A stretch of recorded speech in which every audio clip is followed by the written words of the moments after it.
ယေရှုနာမနဲ့မင်္ဂလာပါလို့ကျွန်တော်ရေးရတဲ့ခွန်အားကျမ်းပိုက်လေးနဲ့ခွန်အားပေးမှာဖြစ်ပါတယ်လို့ကျွန်တော်ခွန်အားရရှိတဲ့ကျမ်းပိုက်လေးကတော့ဂလာတိဩဝါဒစာအခန်းကြီး3အငယ်25နဲ့29ဖြစ်ပါတယ်ယုံကြည်ခြင်းတရားသည်ရောက်လာသောအခါငါတို့သည်ထိုအထင်းလက်မှလွတ်၍အပေသူနီဟုသာတင်တို့အပေါင်းသည်ယေရှုခရစ်တော်ကိုယုံကြည်သဖြင့်ဘုရားသခင်သာဖြစ်ကြရ၏ခရစ်တော်၌ပိဋိစာခံတော်သူရှိသမျှတို့ခရစ်တော်ကိုတင်ဝတ်ဆောင်တော်သူဖြစ်ကြ၏ကျွန်တော်ကဂတိတော်ကဘုရားရဲ့ဂတိတော်ကဘာလဲဆိ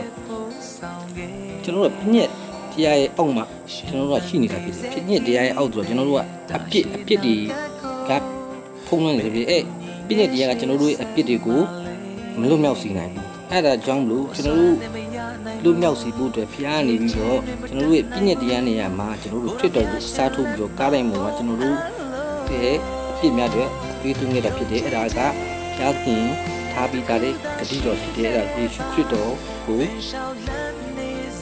ကားရလို့မှာကျွန်တော်တို့အတွက်ညစ်တရားကိုချက်ချိုးပေးခဲ့တာဖြစ်ပါတယ်လူတော်ကဘုရားခရစ်တော်ပို့ဆောင်ပေးတဲ့အရာတွေကျွန်တော်တို့ဂတိတော်ပေါ့ဒါပေမဲ့ဘုရားကအဲ့မှာကျွန်တော်ကညစ်တရားနဲ့ကျွန်တော်ပွားတဲ့အခါမှာဘုရားနဲ့ကျွန်တော်ဝိသေသဝေးတာဖြစ်တယ်ဒါကြောင့်ကျွန်တော်မလုံနိုင်တဲ့အချိန်မှာခရစ်တော်ကကျွန်တော်တို့အတွက်တို့ပြီးခဲ့တာဖြစ်တယ်တို့ပြီးခဲ့တော့ကျွန်တော်တို့ကဘုရားသဖြစ်ခွင့်ရတယ်ဘုရားသဖြစ်ခွင့်ရတဲ့အမှာကျွန်တော်တို့ဘုရားကဂတိတော်ပေးရတာရှိတယ်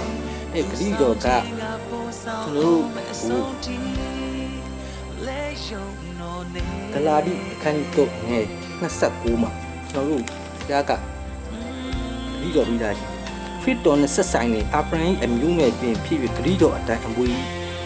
အမွေခံဤအရာ၌ကြည်ခရစ်တော်နဲ့ဆက်ဆိုင်နေအာဗြဟံရဲ့အမျိုးနယ်တွင်ကျွန်တော်တို့ကဂတိတော်အတိုင်းအမွေခံဖြစ်ဘုရားရဲ့ဂတိတော်ကိုကျွန်တော်တို့ကရရှိမှဖြစ်တယ်ဘုရားရဲ့ဂတိတော်ကပြောဝခြင်းဒီဘက်ဆိုင်ကောင်းကြီးစိပန်ဝင်ဒီမဲဆိုင်မှာကောင်းကြီးနောက်ကဘာလူအပ်နေတဲ့ဝေကြီးဆိုင်မှာကောင်းကြီးကျွန်တော်တို့ရဲ့နှုတ်ရှာစက်ဒီရဲ့ကောင်းကြီးအဲ့ဒါကကျွန်တော်တို့ကပြည့်ညက်တရားလွတ်ပြီးတော့မှခရစ်တော်ကြောင့်ကျွန်တော်တို့ဘုရားနဲ့ဂျာကန်နီးဆက်သွားတဲ့အချိန်မှာဘုရားရဲ့ဇာတဲ့ဂတိတော်အတိုင်းကျွန်တော်တို့အမွေစားမွေခံဖြစ်တာဖြစ်လို့ရတာဖြစ်တယ်ဘုရားရဲ့ဂတိတော်ကကျွန်တော်တို့အမွေကကျွန်တော်တို့ကောင်းကင်ဘုံမှာရှိတဲ့အရာကြီးဘုံမှာရှိတာမြေအောက်အရာမှာရှိတဲ့အရာတွေအားလုံးကကျွန်တော်တို့ရဲ့ဘုရားပေးထားတဲ့အရာဖြစ်တယ်ဘုရားရဲ့ဝေခံဖြစ်တယ်ကောင်းကင်မှာရှိနေဘုရားပိုင်ဆိုင်ကြမြအရာအားလုံးတွေကျွန်တော်တို့အမွေစားမွေခံဖြစ်ရမှာဖြစ်တယ်ခရစ်တော်ရဲ့အားဖြင့်ကျွန်တော်တို့ကဘုရားနဲ့ညီဆက်ပြီးတော့ဘုရားတာဖြစ်ရတဲ့ခွင့်ပြီးတော့ဘုရားရဲ့ဂတိတော်အတိုင်းဟိုကဘုရားရဲ့အမွေကျွန်တော်တို့ကရရှိမှာဖြစ်ပါတယ်ဂလာတိခန်းကြီး6ငယ်19မှာလေဒီမှာဆိုဘယ်ဒီမှာငါ့ကိုမနှောက်ဆက်ခြင်းကြီးကနဲ့ငါကိုယ်နဲ့သခင်ယူတန်ချက်တော်ကိုငါဆောင်ပြီးကျွန်တော်တို့ခရစ်တော်ကကျွန်တော်တို့တေးဝါကြုံနေမဟုတ်ဘူးကျွန်တော်တို့ရဲ့ခရစ်တော်ရဲ့တန်ချက်တော်ကိုကကျွန်တော်တို့ကဂတိတော်ကိုပေါ့တန်ချက်တော်ကိုကျွန်တော်ဂတိတော်ကိုအမြဲတမ်းကျွန်တော်ရှောက်လမ်းမှာတက်တာကျွန်တော်တို့ကဂတိတော်ကိုဆွဲလမ်းပြီးဖြစ်တယ်ဘာကိစ္စတွေပဲပေါ်လာဘလူငါလူအခက်အခဲမျိုးတွေပုံမျိုးပဲဖြစ်ပြီးကျွန်တော်တို့ကဘုရားရဲ့ဂတိတော်ကိုကျွန်တော်တို့ကဆွဲကင်လာမှဖြစ်တယ်ကျွန်တော်တို့ဒီတောင်းတဲ့အခါမှာကိုယ်ရဲ့ချီးမွမ်းတဲ့အခါမှာကျွန်တော်တို့ဒုက္ခရောက်တဲ့အချိန်မှာတို့ကျွန်တော်တို့လှုပ်ရှားလေးရေးပေါ်လေးလှုပ်ရှားရှိတဲ့အချိန်မှာ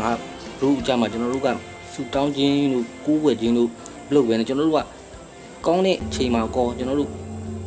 မကောင်းတဲ့အချိန်မှာကိုကျွန်တော်တို့ကဆူတောင်းကိုးကွယ်ရမှာဖြစ်တယ်။ဘာကြောင့်လဲဆိုတော့ကိုးကွယ်ထိုက်တော့ဖျားပြည့်တွေ့ဖြစ်ပါတယ်လို့ကျွန်တော်တို့ကခံစားရတဲ့ကောင်းကြီးဒီကိုလည်းကျွန်တော်တို့ကပြန်လဲပြီးတော့မချီးမွမ်းပြီးတော့ဆူတောင်းပြီးတော့ကိုးကွယ်ရမှာဖြစ်တယ်။ကျွန်တော်တို့ခက်ခဲပြဿနာတွေကြုံလာတော့ကိုတော့ကျွန်တော်တို့ကဲပါ